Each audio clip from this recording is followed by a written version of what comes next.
નમસ્કાર મિત્રો, કે ચેનલમાં આપનું હાર્દિક સ્વાગત છે।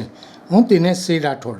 આજે આપણે જોઈશું સિંગલ યુઝ પ્લાસ્ટિકનો ઉપયોગ અટકાવવાનો સંદેશ આપતી અનોખી પ્રસ્તુતિ અમદાવાદના રખિયાલના ગણેશ પંડાલમાં। અમદાવાદના રખિયાલ વિસ્તારના યુવા મિત્ર મંડળ દ્વારા ગણેશ ઉત્સવનું આયોજન કરવામાં આવ્યું છે। આ પંડાલમાં ગણેશજીને ડૉક્ટરના રૂપમાં દર્શાવીને ગાયનું ઓપરેશન કરતા બતાવવામાં આવ્યા છે। આ પ્રસ્તુતિ દ્વારા સિંગલ યુઝ પ્લાસ્ટિકનો ઉપયોગ બંધ કરવાનો સંદેશ આપવામાં આવ્યો છે।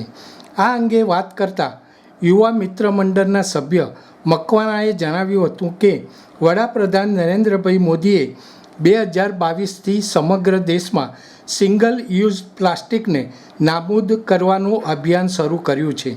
આ થીમ અંતર્ગત એ દર્શાવવામાં આવ્યું છે કે કેવી રીતે સ્ટ્રો, ડીશ, કપ અને અન્ય પ્લાસ્ટિકના પેકેટ્સ જેમાં ખાણીપીણીની વસ્તુઓ હોય છે તે ગાય અને અન્ય પશુઓ આરોગી લે છે।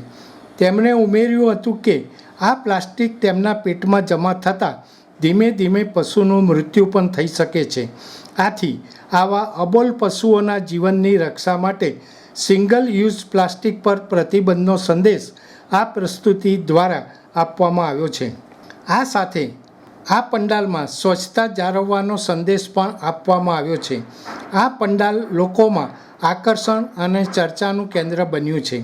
આ પંડાલ તૈયાર કરવામાં મંડળના યુવાનો દ્વારા છેલ્લા 1.5 મહિનાથી તૈયારીઓ કરવામાં આવી રહી હતી। આમ યુવા મિત્ર મંડળના સભ્યો દ્વારા પર્યાવરણ અને અબોલ પશુઓની સુરક્ષા અંગે જાગૃતિ ફેલાવવાનો પ્રયાસ કરવામાં આવ્યો છે। દર્શક મિત્રો, અત્યારે આટલું જ। આવા વધુ સમાચારો માટે જોતા રહો કે ચેનલ। નમસ્કાર।